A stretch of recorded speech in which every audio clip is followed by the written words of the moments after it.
The Fool Who Lost His Queen, the ultimate red carpet, revenge of the pregnant ex-wife. Imagine a man who risks everything, trading the brilliant diamond he possesses for a cheap imitation, and in doing so, loses the very queen of his life. This is the story of Victor Hawthorne, who coldly dismissed his pregnant wife, Sophia, to chase a younger, dazzling model. He thought he had upgraded. He couldn't stop bragging, rubbing his pride in his ex-wife's wound. But what happens when that self-satisfied man is forced to be front and center, witnessing the spectacular and dazzling comeback of the woman he scorned? While Victor was busy strutting his cheap replica across Beverly Hills, he had no idea that Sophia, the single mother quietly rebuilding her life in Santa Monica, was being secretly courted and treasured by one of the world's most powerful and reserved billionaires, Julian Cross. Get ready for an epic revenge, where the prestigious red carpet of the major charity gala at the Walt Disney Concert Hall is not just a fashion runway, but a decisive battlefield. This is the moment the whole world will witness the coronation of a betrayed woman, where she will rise and reclaim everything she lost, with a grace that far surpasses anything her betrayer could have imagined.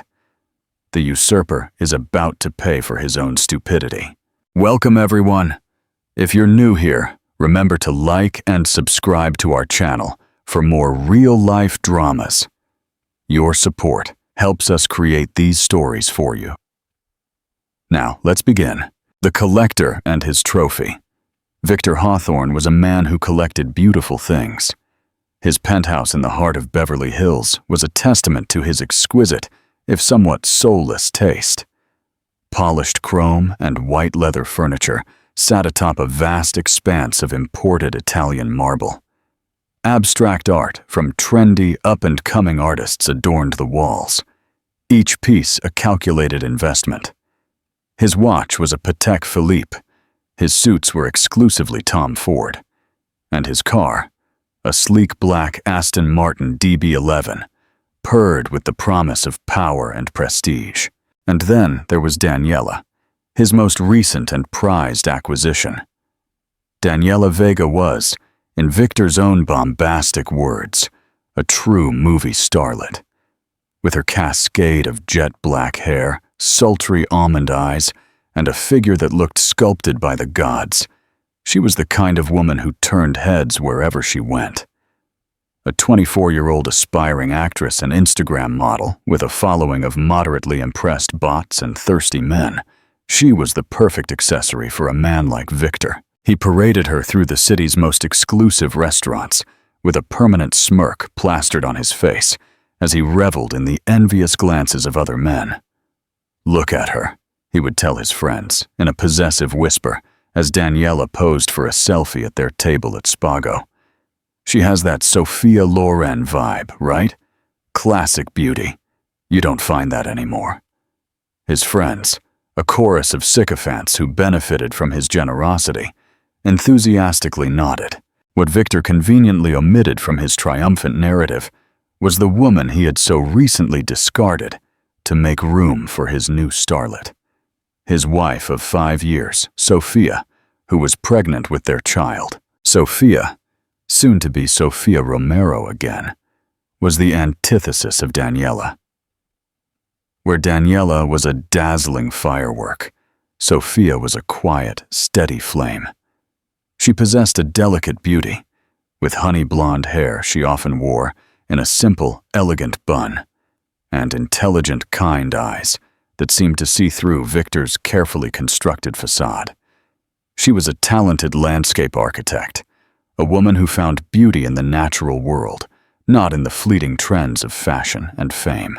She had been the stabilizing force in Victor's life, the one who had supported him when he was just a struggling entrepreneur with a dream.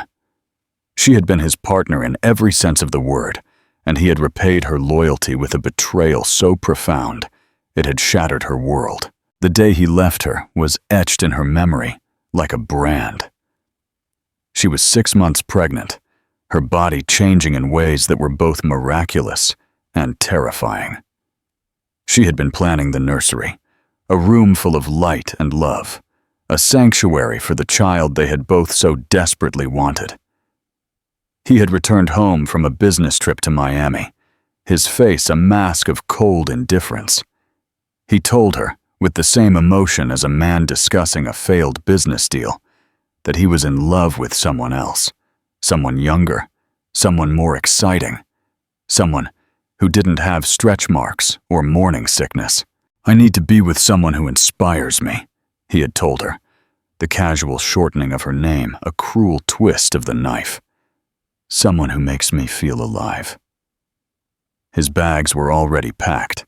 Her world, which was once a vibrant landscape of shared dreams and future hopes, had been reduced to a barren wasteland in the space of a single, heartless conversation.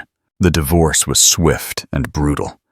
Victor, ever the pragmatist, offered a generous settlement, a golden cage to keep her quiet and out of his new, glamorous life.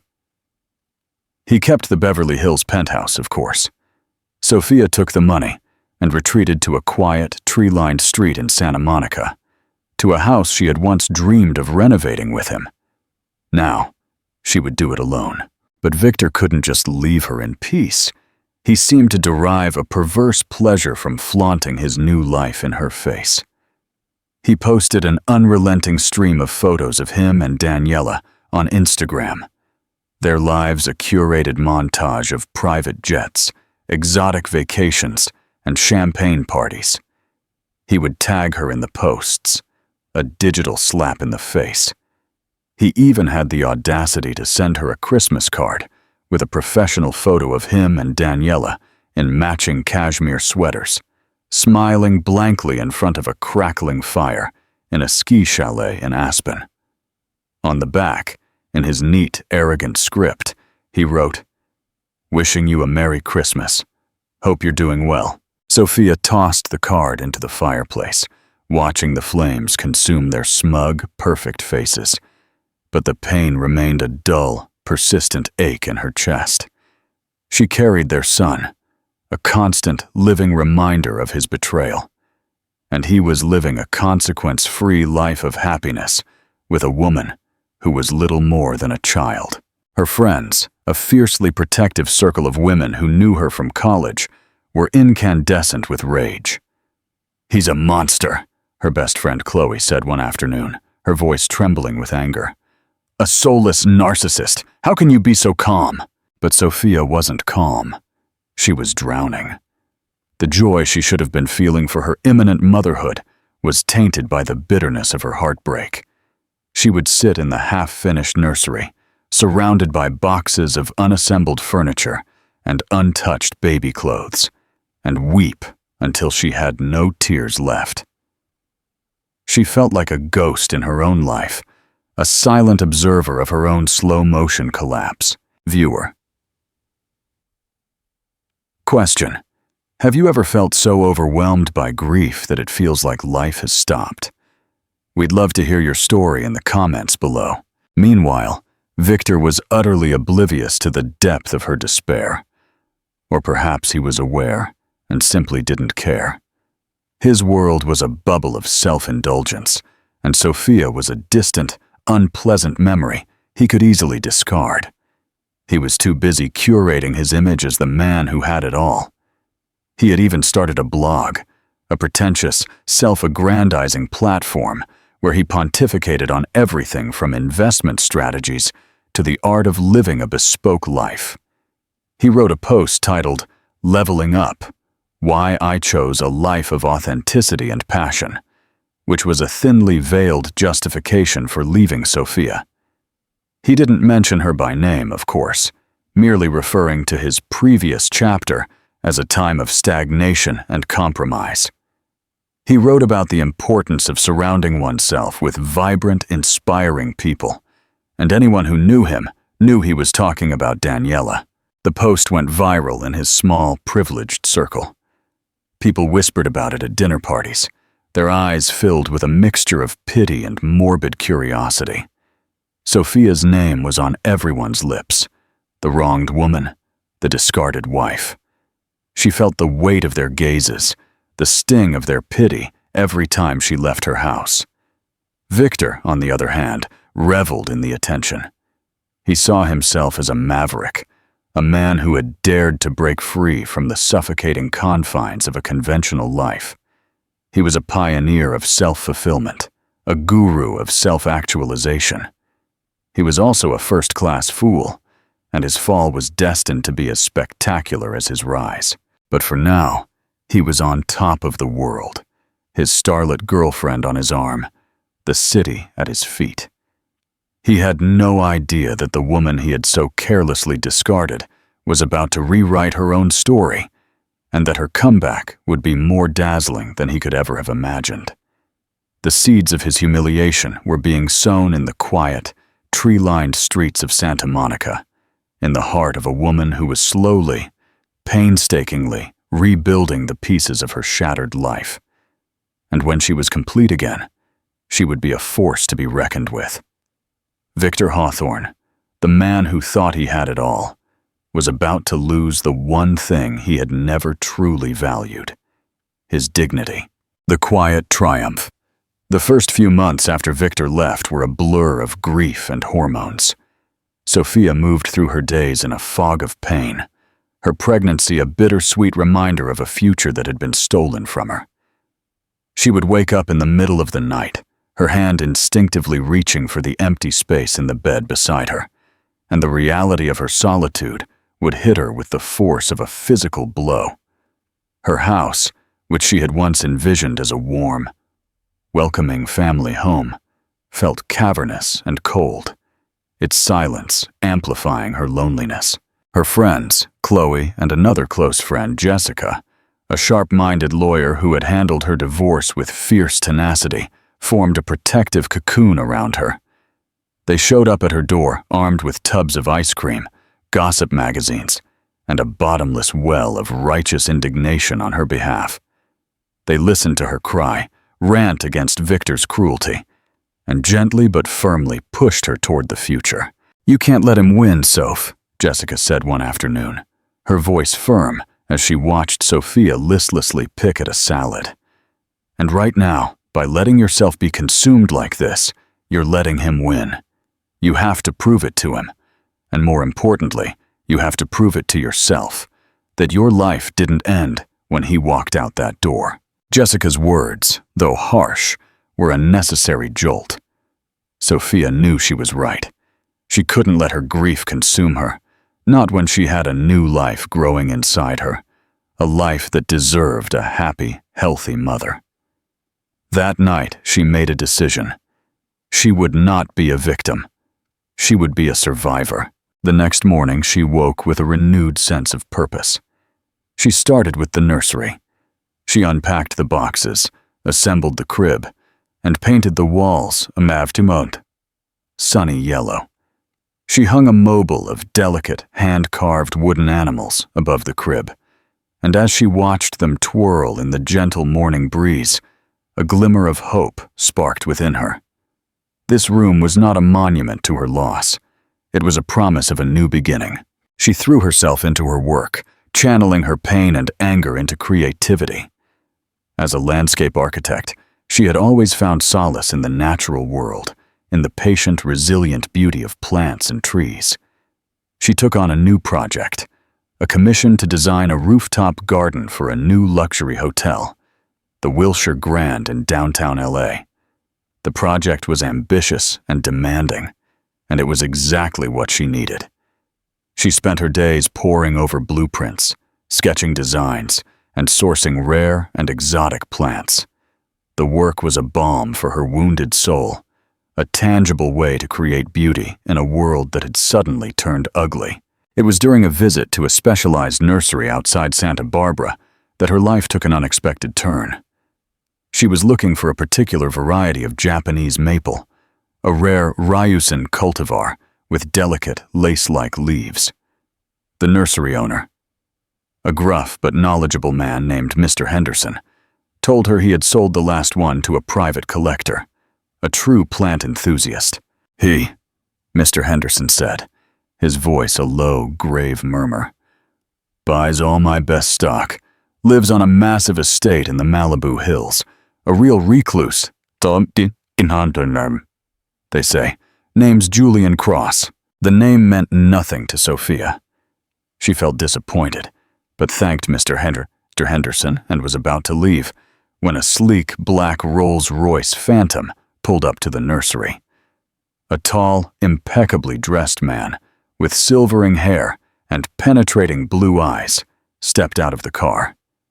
He exuded an aura of quiet authority, a man who was accustomed to being in control of his surroundings. Mr. Henderson's face lit up.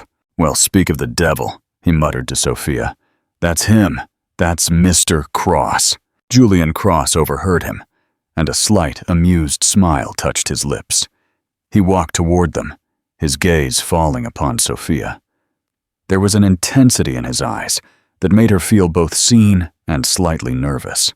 I hope I'm not interrupting anything, he said, his voice a deep, cultured baritone that sent an unexpected shiver down her spine. Not at all, Mr. Cross, Mr. Henderson said jovially. This young lady was asking about your Japanese maple. Julian Cross's gaze returned to Sophia, a flicker of genuine curiosity in his eyes. My Japanese maple? Yes, she said, her tone more confident than she felt. The Acer palmatum ryusin. I was hoping to use it in a project I'm designing. Julian Cross's eyebrows raised in surprise. You're a landscape architect? Yes, she said. Sophia Romero. He extended a hand. Julian Cross. A pleasure to meet you, Ms. Romero. His handshake was firm and warm, and he held her gaze for a moment longer than strictly necessary. They talked for over an hour, their conversation flowing as easily as the nearby stream. He was fascinated by her work, and she was captivated by his deep knowledge of botany and his passion for conservation. He told her about his estate in the Malibu Hills, a vast property he was slowly returning to its natural state. He spoke with a quiet passion that was a world away from Victor's loud, boastful pronouncements. Just as they were about to part, he said, I know this is bold, but I would be fascinated to see your designs for the hotel rooftop. And perhaps, just perhaps, you'd be interested in seeing my Japanese maple. Sophia felt startled, but found herself smiling. I'd like that very much, Mr. Cross. Julian, he corrected her softly. CTA. What would you do if you were in Sophia's shoes? Would you give Julian a chance, knowing you're heavily pregnant and recently scorned? Tell us in the comments. The quiet love story. Their first date, as Chloe would later excitedly call it with breathless fervor, was a visit to his estate the following weekend. It was a world away from the glitz and glamour of LA. A long, winding driveway led through a dense forest of oaks to a magnificent stone mansion overlooking the Pacific Ocean. The grounds were a stunning tapestry of rolling hills, wildflower meadows, and meticulously maintained gardens. Julian gave her a tour of the property, his love for the land evident in every word he spoke. He showed her his prized Japanese maple, its delicate crimson leaves, a burst of vibrant color against the lush green of the surrounding forest. He showed her his greenhouses full of rare and exotic orchids. He showed her the apiary, where he kept bees, and the organic vegetable garden that supplied his kitchen. They ate lunch on a sun-drenched terrace overlooking the coastline, a simple, delicious meal of fresh-baked bread, artisanal cheeses, and salads made with vegetables from his garden. They talked for hours about everything and nothing. She found herself opening up to him in a way she hadn't to anyone in a long time. She told him about her pregnancy, her recent divorce, and her struggle to rebuild her life. She hadn't meant to. The words just tumbled out of her, a pent-up torrent of pain and vulnerability. He listened patiently, his blue eyes filled with a compassion so genuine it brought tears to her eyes. He offered no easy promises or answers. He just listened. And in his quiet, attentive presence, She felt a sense of peace that had been absent from her life for so long. When she told him about Victor, about his cruelty and his constant need for validation, a flicker of something cold and hard entered his eyes.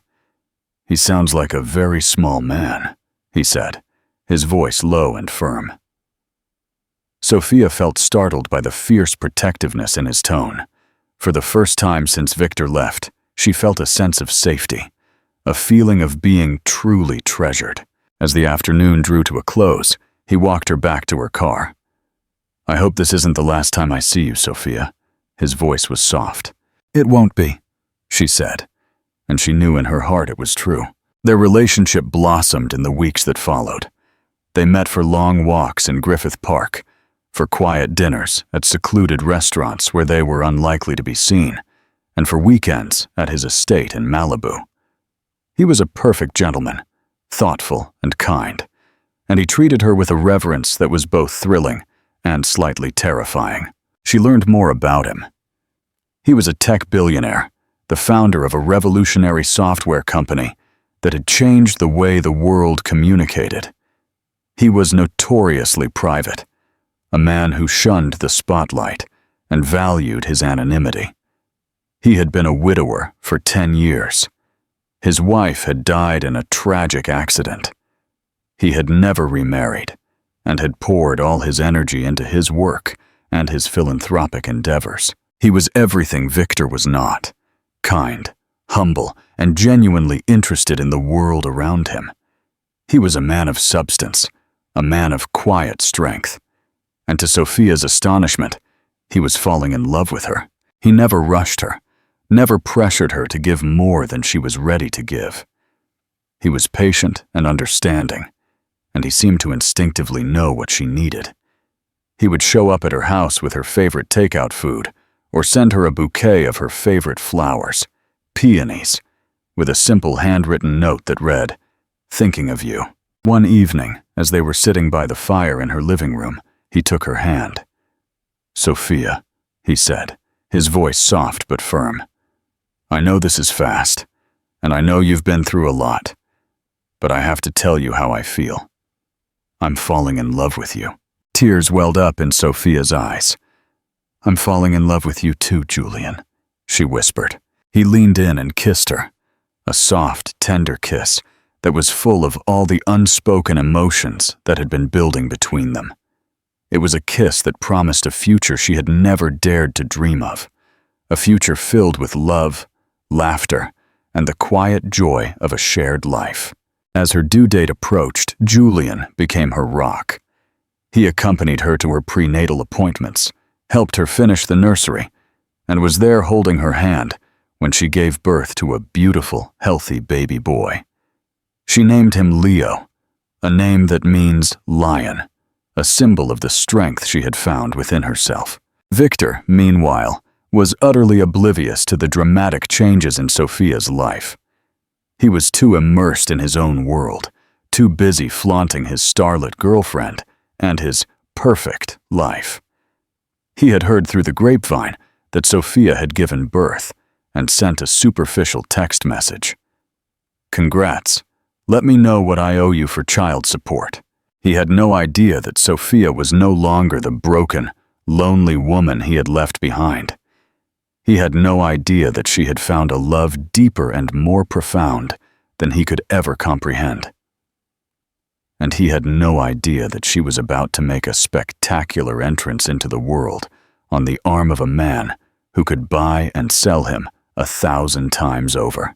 The stage was set for a confrontation, and the red carpet was about to become a battleground. The red carpet coronation. While Sophia was wrapped in the quiet, authentic joy of new motherhood and blossoming love, Victor was aggressively marketing his own happiness. His life was no longer something to be lived, but a brand to be managed, and he was its most relentless and odious promoter. His Instagram was the primary vehicle for this campaign, an unremitting stream of high-gloss, manufactured bliss. Victor and Daniela clinking champagne glasses on a private jet to St. Bart's. The caption, "A casual, work hard, Play hard. The two of them in matching Fendi ski suits at a chalet in Courchevel, looking artfully disheveled. Daniela posing with a newly acquired, staggeringly expensive Birkin bag at the Pont des Arts in Paris, a visible lovelock with their initials just over her shoulder. The zenith of this PR offensive was an 8-page feature in Prestige Living, a glossy magazine whose main function was to massage the egos of the newly rich. The article, brazenly titled, "The Art of the Upgrade, Victor Hawthorne on Life, Love, and Authentic Living," was a masterclass in narcissistic revisionist history. In it, Victor, photographed in his stark Beverly Hills penthouse, pontificated on his personal philosophy, a toxic blend of plagiarized self-help quotes and breathtaking hypocrisy. "Authenticity is everything," he was quoted as saying, his face airbrushed to a strange, radiant smoothness on the page. "It means having the courage to audit your life, to identify the elements that no longer serve your higher self, and have the strength to eliminate them." The thinly veiled cruelty was stunning. He referred to his 5-year marriage not by name, but as his previous chapter, a time of comfortable stagnation and muted colors. He spoke of his new life with Daniela as an explosion of vitality, a return to passion. The accompanying photos were a grotesque parody of intimacy. There was Daniela, draped in a sheer silk robe, posed on the edge of his vast, unwrinkled bed, feeding him a single, perfect strawberry. There was Victor, gazing thoughtfully out of his floor-to-ceiling windows, with a glass of Macallan X-ray in hand, as if contemplating the secrets of the universe instead of his stock portfolio. It was less a portrait of a relationship, and more an advertisement for a life no one was truly living. The article landed like a grenade in their old social circle. Sophia's best friend, Chloe, was the one who broke the news, calling Sophia in a state of incandescent fury. "You won't believe this self-righteous pig," she screamed over the phone, proceeding to read aloud the most offensive passages. Sophia, who was cradling a fussy, milk-drunk Leo in her arms, listened in silence. The familiar, acid sting of betrayal pricked her, but to her own surprise, it was a distant sensation, a phantom limb of a pain that had mostly healed. When Chloe emailed her the link, she opened it on her laptop. She looked at the glossy, sterile images of the man she had once loved, and the girl who had replaced her. They looked like two beautiful, expensive mannequins, their smiles empty, their poses rigid. There was no life in their eyes. She looked down at the warm, snoring baby nestled against her chest, his tiny fist clutching her finger, and a wave of profound peace washed over her. This was real. This was authentic. This warm, messy, unpredictable, and deeply joyful reality was something Victor, in his cold, curated world, would never understand. She closed the laptop, not in anger, but with a sudden, overwhelming wave of pity. He wasn't living a life. He was maintaining a facade, and that must be an exhausting, empty existence. When Julian visited her that evening, he found the magazine open on the coffee table. He read the article in silence, his jaw tightening almost imperceptibly. Sophia watched him, and when he finished, he gently put it down and looked at her, his penetrating blue eyes filled with a quiet, protective fire. "He is terrified," Julian said, his voice a low, steady murmur. "Men like that, men who need to scream their happiness from the rooftops, are the ones who have it the least. It's an act to convince himself, not the world. He is a very small man, Sophia, making a very loud noise to distract from his own emptiness."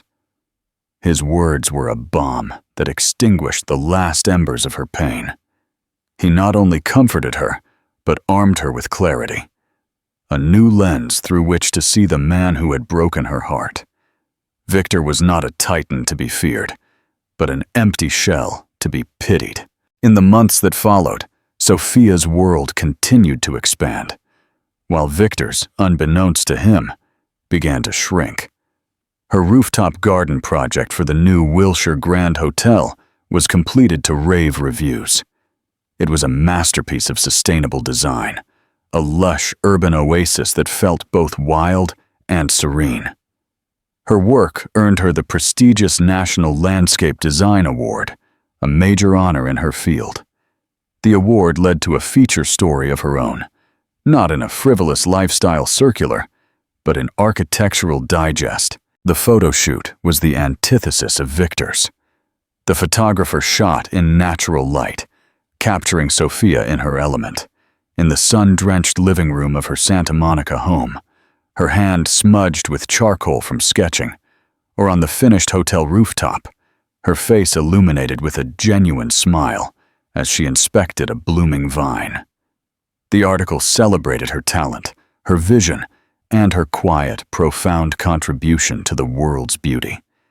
It was a dignified, powerful testament to her resilience and her craft. Sophia's life with Julian deepened into the kind of partnership she had always craved. He seamlessly became a part of her world and Leo's. He was a man of immense wealth and influence, yet he found his greatest joy in the simplest things. He would lie on the living room floor for hours, his deep laugh rumbling as he made silly faces at Leo. He learned to distinguish Leo's tired cry from his hungry cry. He was there for the first genuine smile, the first attempt at crawling, the first time Leo rolled over, a moment they celebrated with the same quiet reverence as a major business deal. They were a family forged not by obligation, but by a deep, constant, and quiet love. Victor, meanwhile, was discovering that a life built on novelty has a very short shelf life.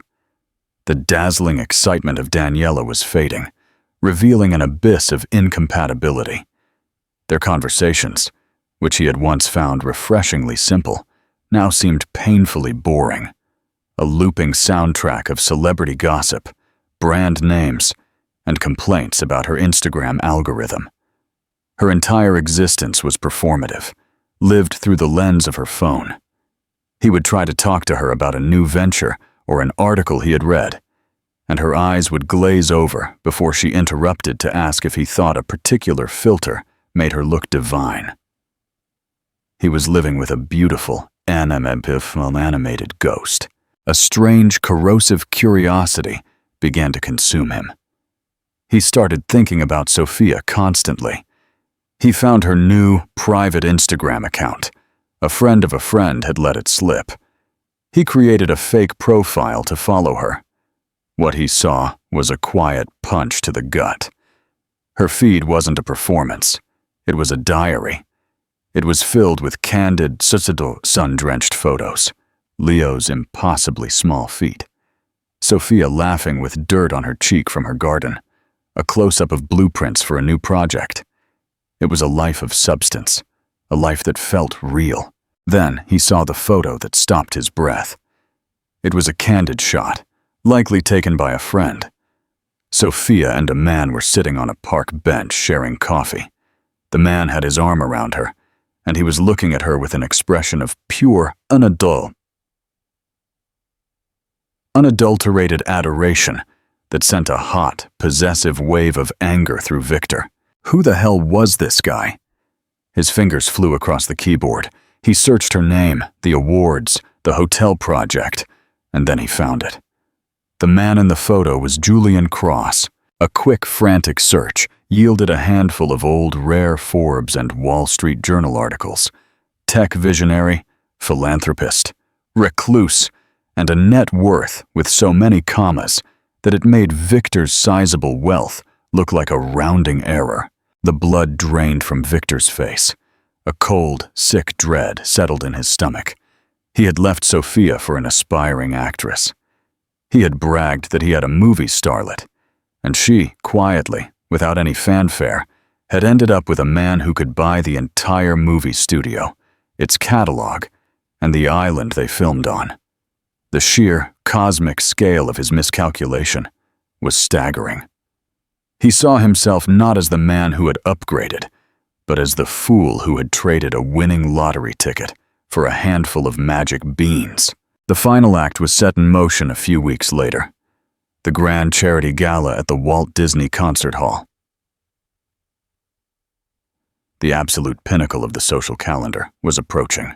"I'm one of the co-chairs this year," Julian mentioned casually one evening as they cleaned up after dinner.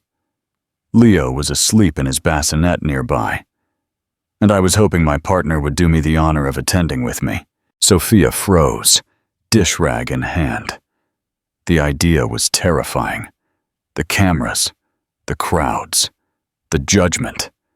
It was everything she had spent the last year escaping. "Oh, Julian, I don't think I can," she whispered, her voice shaking slightly.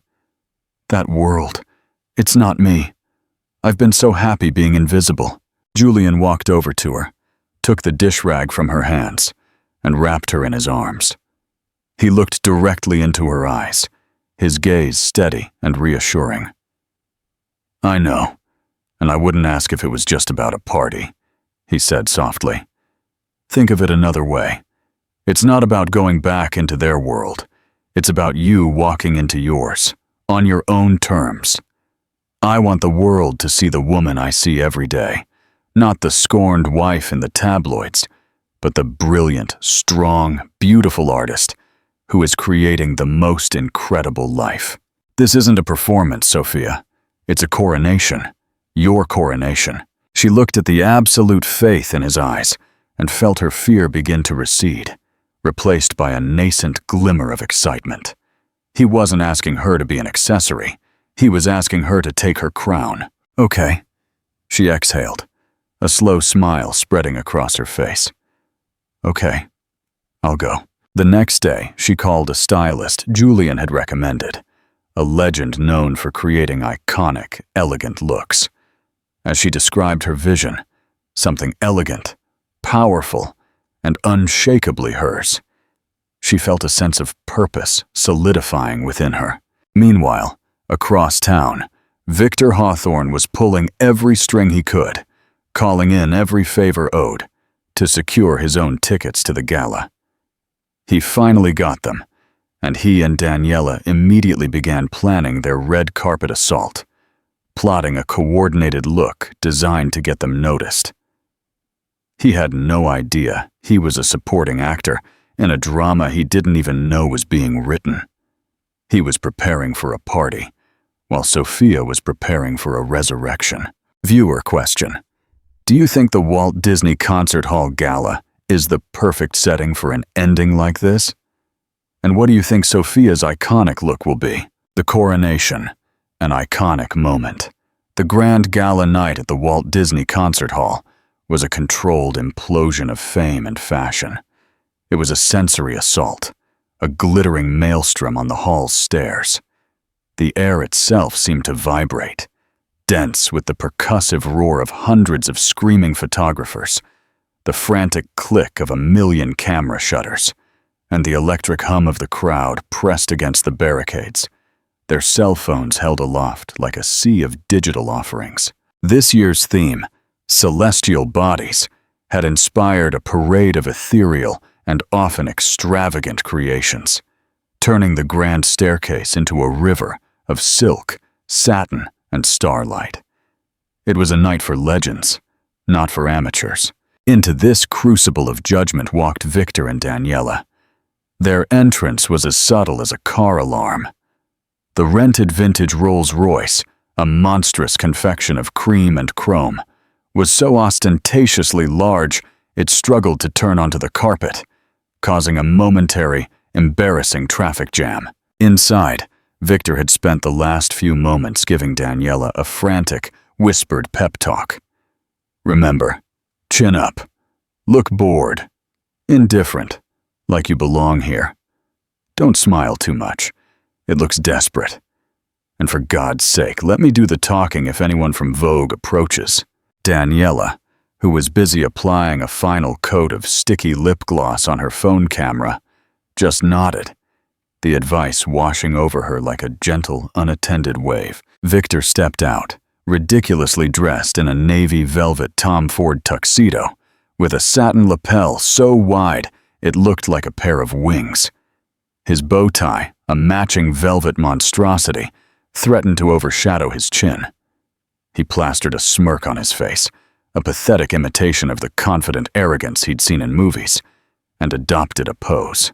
Daniela stepped out behind him, a human disco ball squeezed into a silver sequined dress, with a neckline that plunged to her navel and a slit that rode precariously high on her thigh.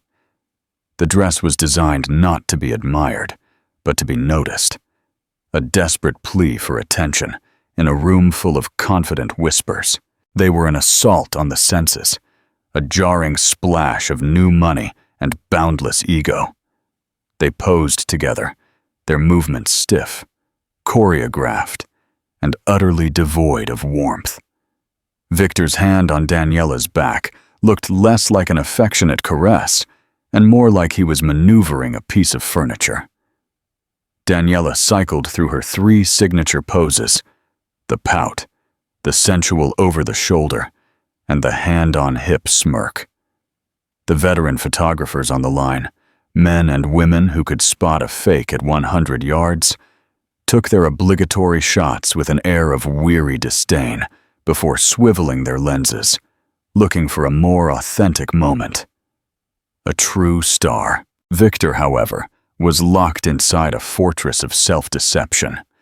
In his mind, the flashes were a confirmation of his status. The screams were for him. He was the man who had it all, the starlit girlfriend, the bespoke life, a ticket to the most exclusive party on the planet. He felt a surge of triumphant glee. He scanned the crowd, his eyes hungry for recognition, for the envious stares he was certain he was receiving. He was here. He had arrived. He had no idea he was merely the opening act for his own execution. Then, a palpable shift happened on the carpet. A quiet authority replaced the chaotic energy. The frantic shouting of the press corps died down, replaced by an expectant murmur. A sleek, black Bentley Mulsanne, the automotive equivalent of a perfectly tailored tuxedo, pulled up with silent dignity. Its presence was a statement of wealth so profound, so discreet, that the garish Rolls-Royce parked in front of it suddenly looked like a cheap toy. The chauffeur opened the door, and Julian Cross stepped out. He needed no crushed velvet or oversized bow tie. In a classic, exquisitely cut Tom Ford tuxedo, he radiated a power that was both innate and absolute. He moved with unhurried grace, a man completely at ease in his own skin and in any environment he chose to occupy. He turned, ignoring the now frantic press, and extended a hand into the dark interior of the car. And then Sophia stepped out. It wasn't an entrance. It was a revelation. The world seemed to hold its breath. A collective gasp ran down the press line, a sound of pure unadulterated astonishment. Sophia Romero, a woman the world had forgotten, had just become the undisputed center of the universe. She was a vision of a dream, a celestial Madonna brought to life. Her gown, a custom creation by a revered Parisian couturier, was a masterpiece of midnight blue silk chiffon that looked as if it had captured the night sky. The fabric flowed around her, falling in soft, ethereal layers that draped over her 7-month pregnant form, not to hide it, but to celebrate it, to frame it as the miracle that it was. The neckline was an elegant sweep off the shoulder, and from her neck, a single, magnificent diamond necklace, a gift from Julian, rested against her collarbone, glittering like a captured constellation. Her honey blonde hair was swept up into a low, intricate bun, revealing the elegant line of her neck. Her face, free of the heavy makeup favored by women like Daniela, was luminous. She glowed with an inner radiance, a serene, confident joy that no cosmetic could replicate. She wasn't playing a role. She was simply, magnificently, herself. Julian's hand rested gently on her lower back, his touch both protective and proud. He looked at her not as an accessory, but as his queen. They were a tableau of genuine love, quiet strength, a power so deep it didn't need to announce itself. The photographers, who had been lethargic only moments ago, erupted. The sound was a deafening, continuous roar of shutters, a desperate, frantic scramble to capture an image that was already iconic. They weren't just taking a picture, they were witnessing a moment. "Sophia, Sophia, look this way! Ms. Romero, over here! Beautiful!" The shouts were no longer dismissive, they were reverent. Victor froze 20 feet away, the smirk melting from his face like wax. His mind struggled to process the vision before him. It was as if he were looking at a stranger. This radiant, celestial being couldn't be his Sophia, the quiet, sensible woman he had deemed bland and uninspiring. The woman he had discarded was now the most breathtaking creature he had ever seen. His gaze flickered from Sophia's serene presence to Daniela, who was now adjusting her dress, looking annoyed because the attention had shifted. In the brilliant glow of Sophia's authentic light, Daniela's sequins suddenly looked cheap. Her practiced pout seemed vulgar. Her overtly sexual dress looked desperate. He had boasted to everyone that he had traded a sedan for a sports car. Now he saw the devastating truth. He had traded an invaluable work of art for a mass-produced cheap replica. The realization was a physical blow. A wave of dizziness washed over him, and the triumphant sounds of the gala faded into a dull roar in his ears. Every cruel word he had ever spoken to her came rushing back to him, each one a fresh stab of shame. He had called her life stagnation. He had called himself a pioneer of authenticity. The hypocrisy was so vast, so profound, it threatened to swallow him whole. He and Daniela were now utterly invisible, two ghosts haunting the edge of the frame. The entire world was focused on Sophia and Julian as they began ascending the grand staircase. As she passed the spot where Victor was standing, paralyzed, Sophia's gaze, for one single, crushing split second, met his. He braced himself for a look of triumph, of anger, of smug satisfaction.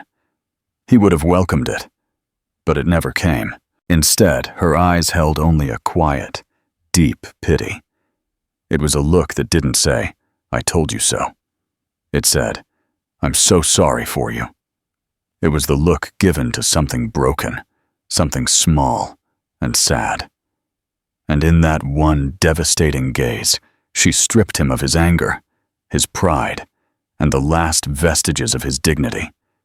He was not her villain. He wasn't even a footnote. He was merely an object of her compassion. That was the deepest cut of all. The rest of the night was a masterclass in public humiliation. Inside the hall, while Sophia and Julian were personally greeted by the mayor and escorted to the co-chair's table at the very heart of the gala, Victor and Daniela were directed by an aide with a clipboard to a table in the farthest reaches of the room. It was social Siberia, populated by reality stars, forgotten TikTok influencers, and the ignored plus ones of more important people. The air at their table was thick with the desperate energy of people who knew they didn't quite belong. From his miserable vantage point, Victor was forced to watch the main event. He saw Sophia sitting next to a legendary film director, immersed in animated conversation, her laugh ringing out softly. He saw Julian in deep discussion with a world-changing tech visionary. They weren't just attending the party, they were the party. The final straw for his ego came during the evening's speeches. Julian took the stage, and the vast hall fell silent.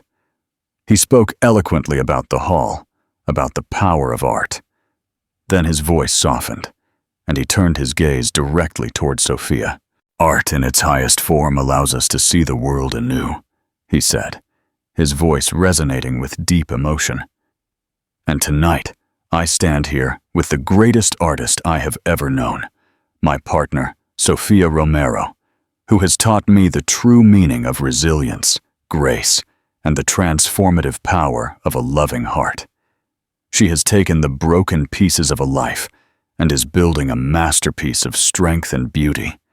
And she is creating the very masterpiece of our family right now.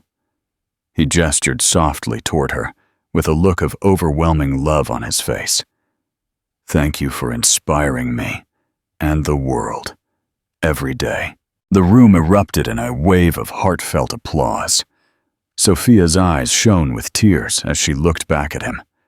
Her expression, a perfect portrait of love, was all he needed. Victor felt the applause as a series of physical blows. He had had that love. He had held that masterpiece in his hands, and in his blindness, his stupid arrogance, he had thrown it into the fire. He risked a glance at Daniela.